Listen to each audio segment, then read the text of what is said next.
राम राम जी। आज तो देश के सदन में भी राम राम जी चल रहा है। जी राम जी कानून पे आज संसद में चर्चाएं आगे बढ़ रही हैं।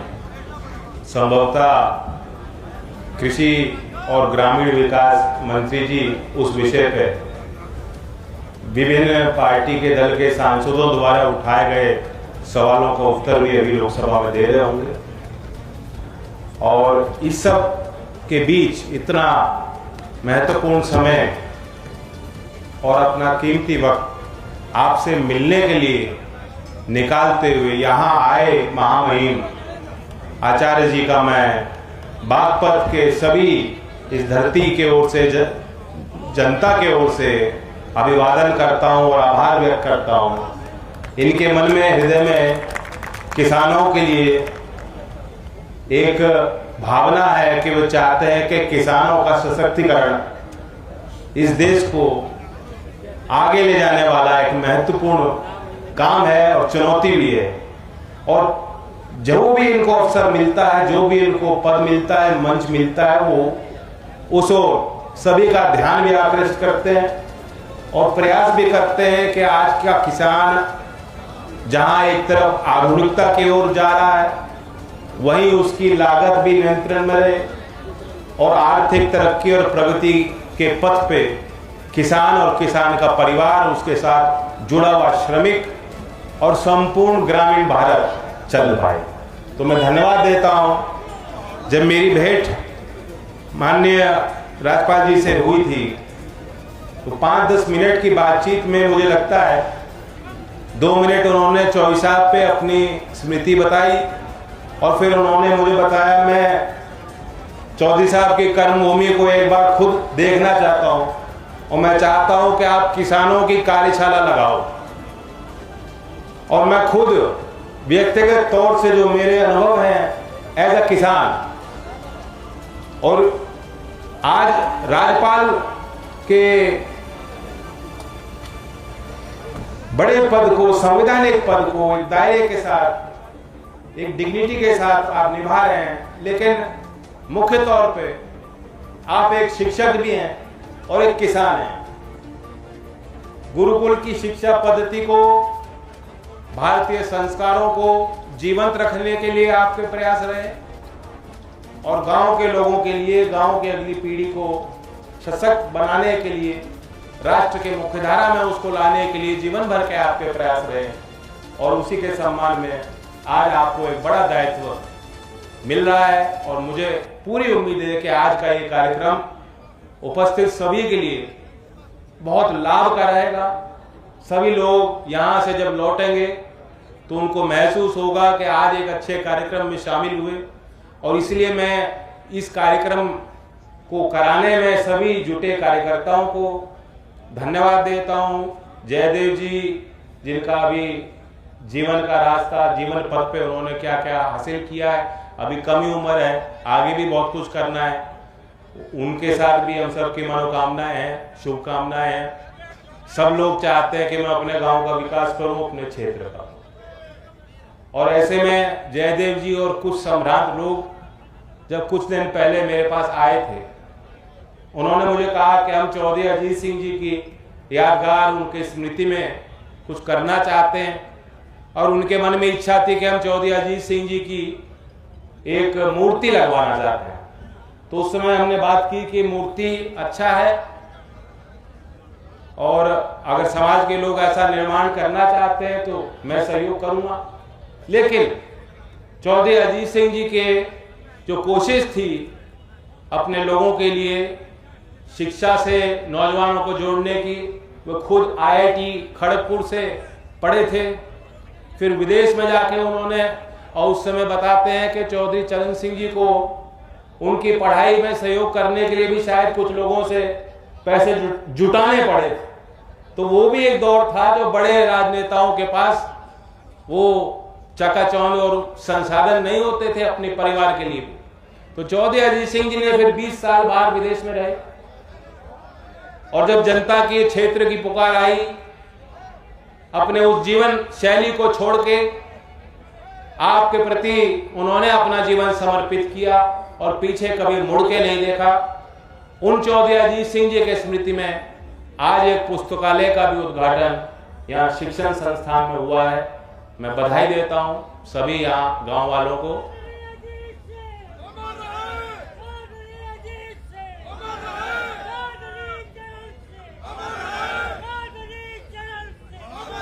और ये जो नारे ले रहे हैं इनकी फोटो बड़ी वायरल जाती है जब भी लेते हैं।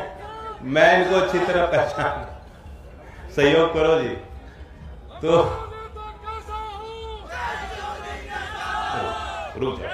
रुक जाओ। आज वो अवसर नारेबाजी का नहीं है। आज हमें और आपको थोड़ा ध्यान से सुनना है। कोई नवीन विचार, नवाचार और साथ साथ जो पुरानी पद्धति थी उसमें क्या आज हम लोग उपयोग कर सकते हैं।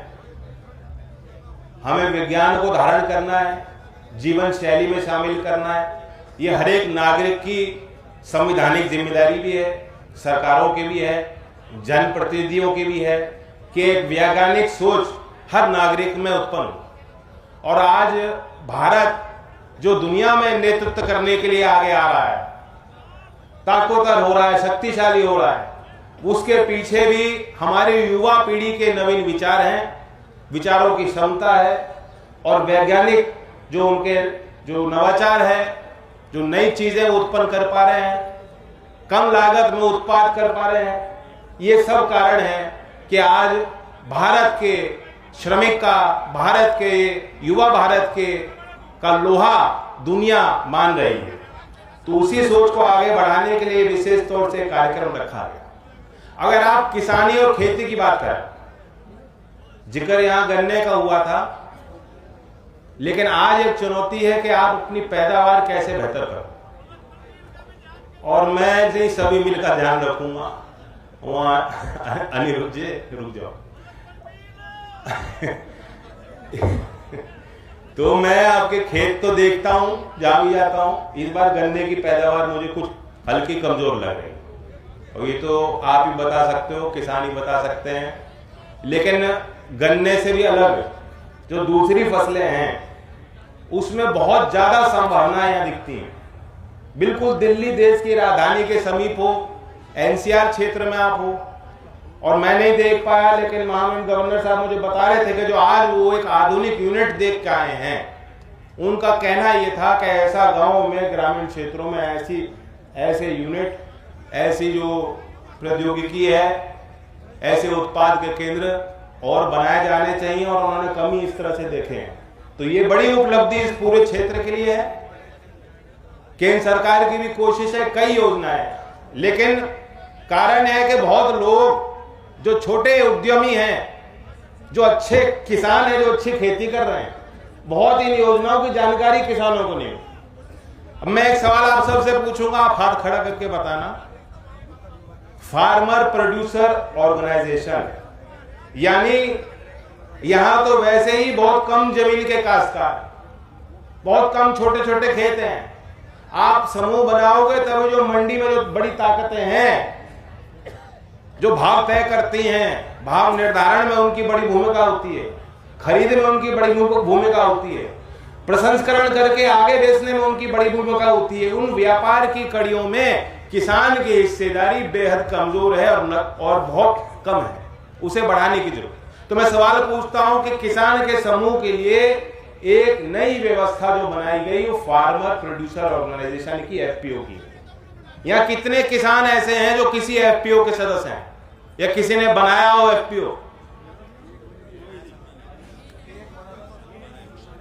कुछ हाथ यहाँ बगल में खड़े हुए, इनको सम्मानित आज किया जाएगा मंच से, इस कोशिश में कि इनको देखते देखते आज जो ऐसा कर रहे हैं कल को वो ऐसा करेंगे। आज तो हाथ हिला रहे कि हमने, कल को मुट्ठी बांधेंगे, कहेंगे हम भी हैं।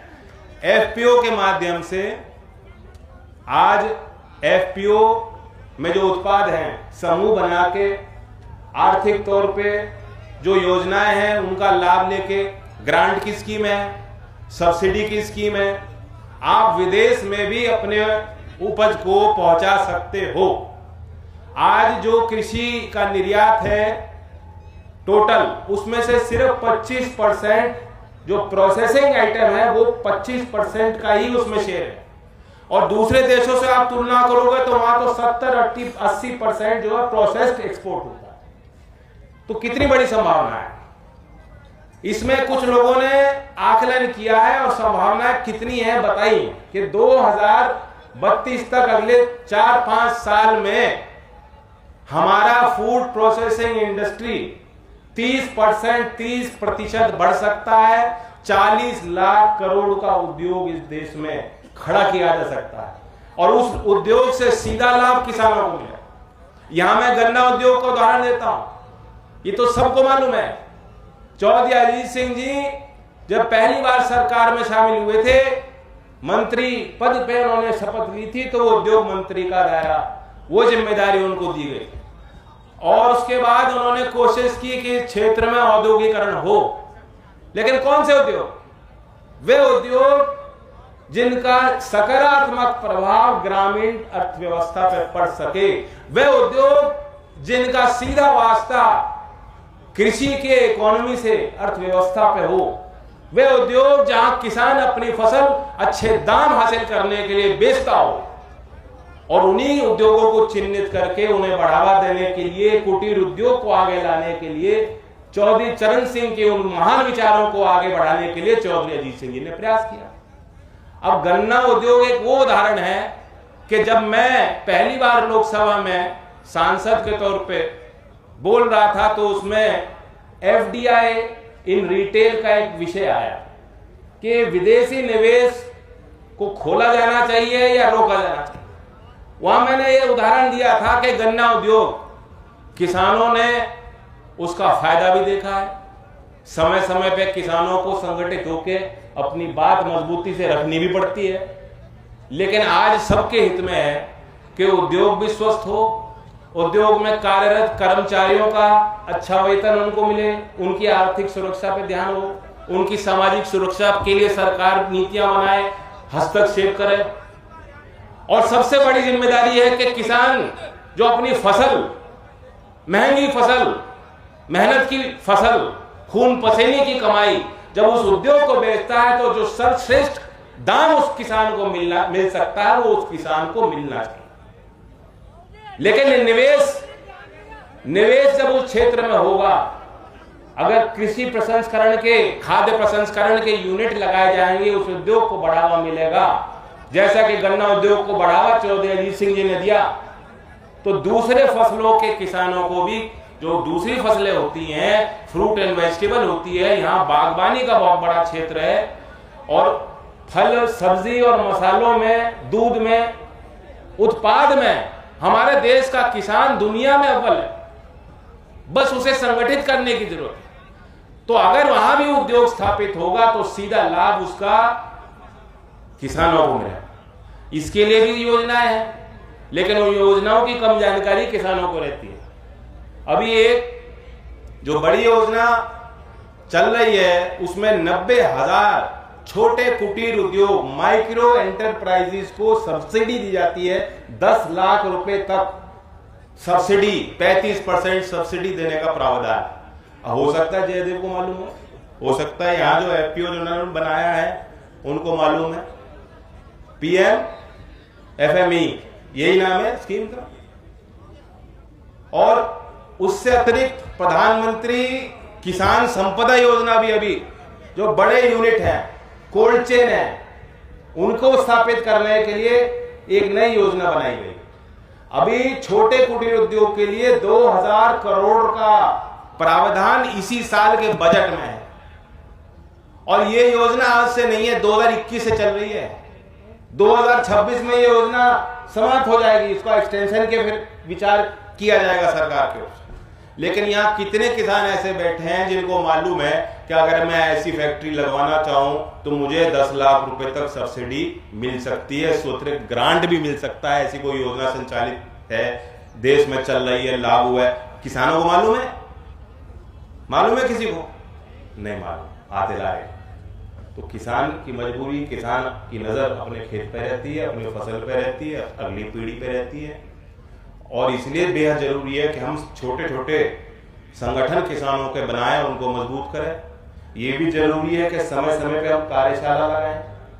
आज आधुनिकता के इस दौर में जहां आर्टिफिशियल इंटेलिजेंस का नफा नुकसान दोनों है और हर क्षेत्र में उसकी दखलंदाजी है, हर क्षेत्र में उसका प्रभाव है और हर क्षेत्र में जो कार्यरत लोग हैं जिनकी आजीविका उस काम से आधारित है, उनको आज समय मिल रहा है कि वो उस चीज को समझ लें।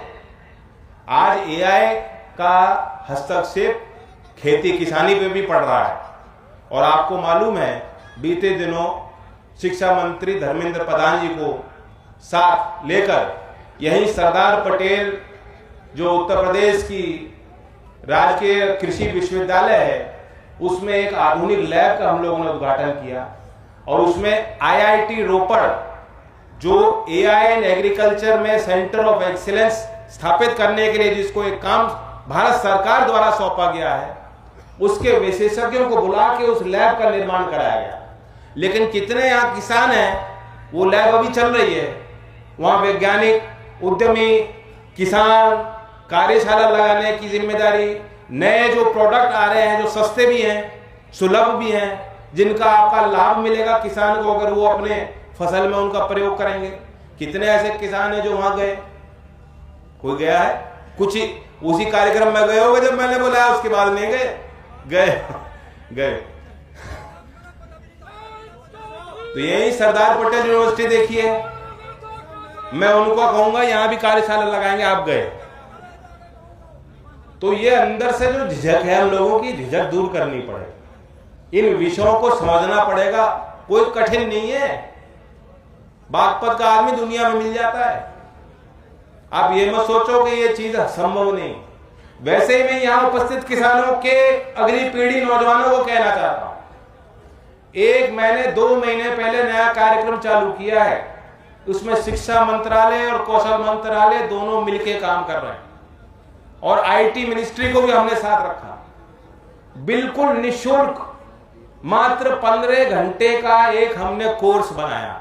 उसमें भारतीय कंपनी HCL, इन्फोसिस्टम, माइक्रोसॉफ्ट, नौजवानों ने माइक्रोसॉफ्ट और HCL का नाम सुना है, मेटा, नेस्कॉम, जो पूरे देश की विख्यात आईटी के क्षेत्र में कंपनी है, सॉफ्टवेयर बनाती हैं, प्रोडक्ट बनाती हैं, सर्विस देती हैं, सारी कंपनियों का एक समूह है, वो संगठन नेस्कॉम है।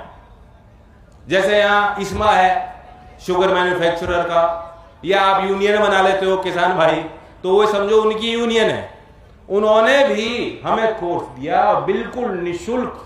हमने, हमारा लक्ष्य था कि 6ठी से लेके 12वीं तक जो बच्चे हैं, कोई सरकारी स्कूल में है, कोई गवर्नमेंट एडेड में है, कोई प्राइवेट में है, गांव के बच्चे हैं, उनके लिए कोर्स, ये कार्यक्रम बिल्कुल निःशुल्क। 15 घंटे का कोर्स करोगे, उनको एकेडमिक क्रेडिट भी मिलेगा और माइक्रोसॉफ्ट जैसी बड़ी कंपनी, विदेशी कंपनी, बड़ी कंपनी का भी सर्टिफिकेट मिलेगा। और वो कोर्स किस विषय पे है? Artificial intelligence, AI.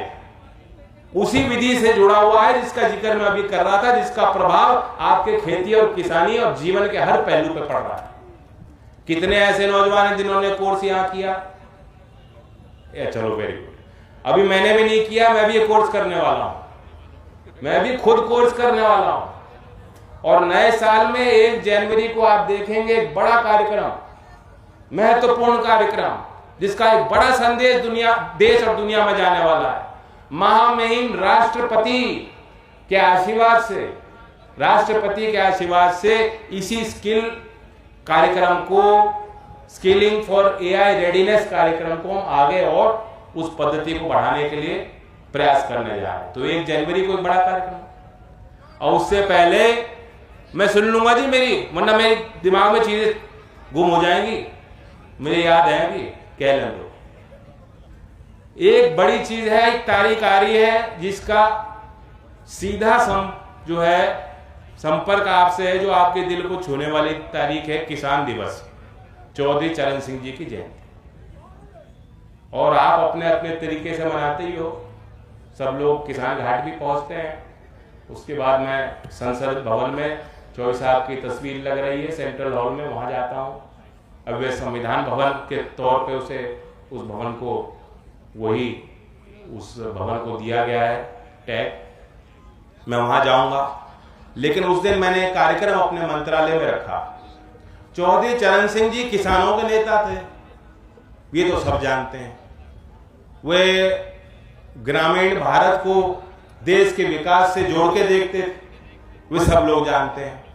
लेकिन चौधरी साहब एक कुशल प्रशासक थे, इस ओर हमारा ध्यान जाना चाहिए।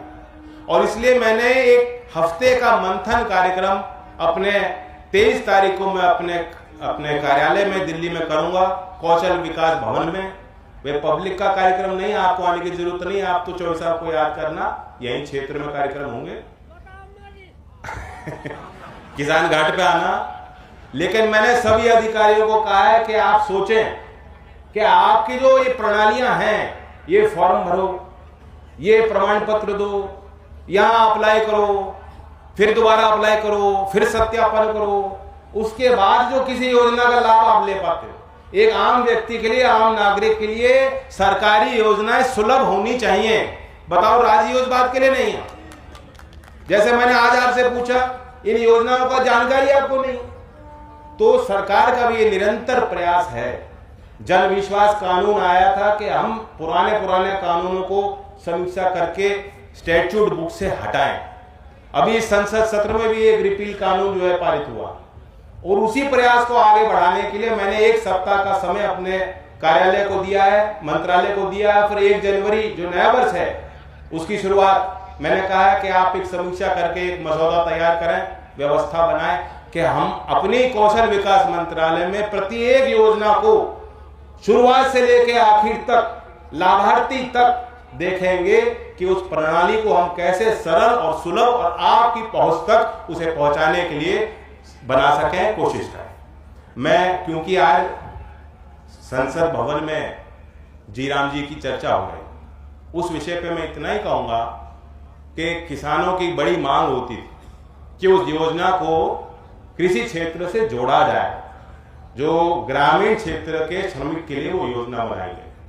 समय समय पे बात उठती आई है, और एक लिहाज से देखें, जो कृषि एग्रीकल्चर सीजन के जो 2 महीने हैं साल के कैलेंडर से, इस कानून का प्रस्ताव यही है कि उन 2 महीनों में वो श्रमिकों को उस योजना में काम ना दिया जाए, ताकि जो खेतीहर मजदूर हैं, जो आप खेत में जो किसान के साथ मिलकर काम करते हैं, उनकी उपलब्धता खेती और किसानी के लिए बढ़ सके। तो इसका सीधा लाभ किसान वर्ग को मिलने जा रहा है, हमारे प्रोडक्शन को मिलने जा रहा है, और उसी कानून की चर्चा अभी संसद में चल रही है। तो मैंने महामहिम से अनुमति ली है, और हम पंचायती मिजाज के लोग हैं। मैं एक चौधरी चरण सिंह द्वारा एक किताब जो शिष्टाचार उन्होंने लिखी थी, सबको ध्यान होगा, ये उन्होंने उस समय लिखी थी जब वो खुद जेल में, और उस समय जो जेल के अंदर थे लोग इमरजेंसी के विरुद्ध, उन नेताओं को ये एहसास नहीं था कि कभी भी वो शायद बाहर आ पाएंगे और लोकतंत्र दोबारा इस देश में स्थापित हो पाएगा कि नहीं।